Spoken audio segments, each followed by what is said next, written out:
From this rich set of data on tree rings, ice cores, and ocean sediments that we have on the history of Earth's climate, we can hope that the past can be the key to the future.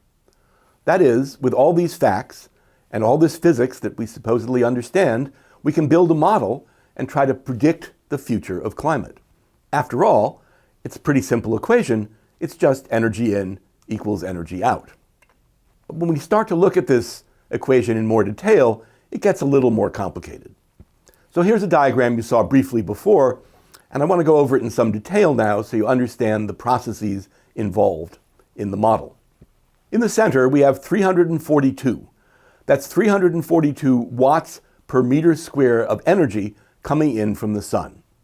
Now this number is averaged over day and night, it's averaged over the seasons, and it's averaged over the latitudes.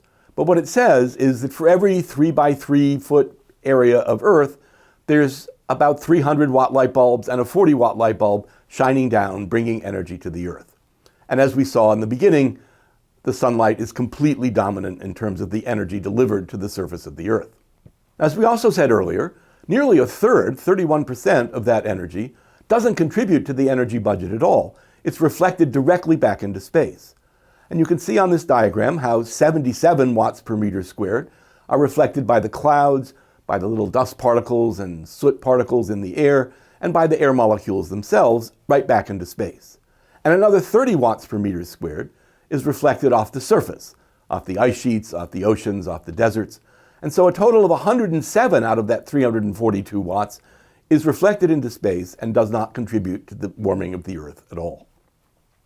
The rest, however, does, 67 of it being absorbed by the atmosphere and about 168 of it being absorbed by the surface. Now what happens to all that energy?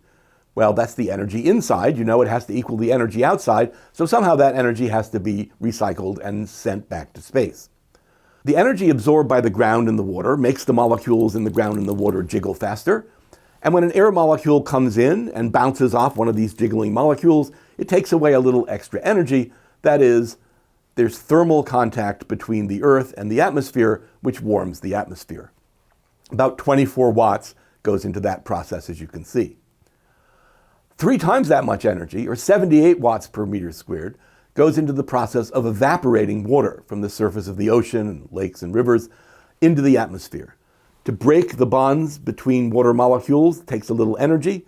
That energy liberates the water molecules into the atmosphere, and in the atmosphere they eventually condense and form clouds. So 78 watts per meter squared goes into that process. Then there's 390 watts per meter squared that's radiated from the surface as infrared radiation out into the atmosphere. But wait, you should say, if only 168 watts per meter squared is absorbed, how can 390 watts per meter squared, more than twice as much, be radiated into space? Well, it's because it's not all radiated into space. It tries to leave the surface of the Earth, but a lot of it is trapped by the greenhouse gases we've been talking about and sent back towards the Earth.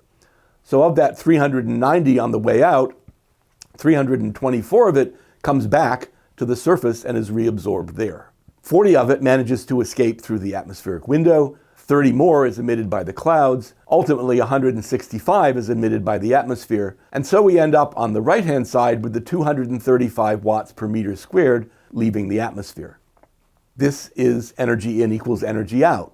342 watts coming in, 107 reflected away, 235 being re-radiated, 235 plus 107 is 342. But as you can see from this diagram, there are many processes involved, and it's a little bit complicated to keep track of the checking account.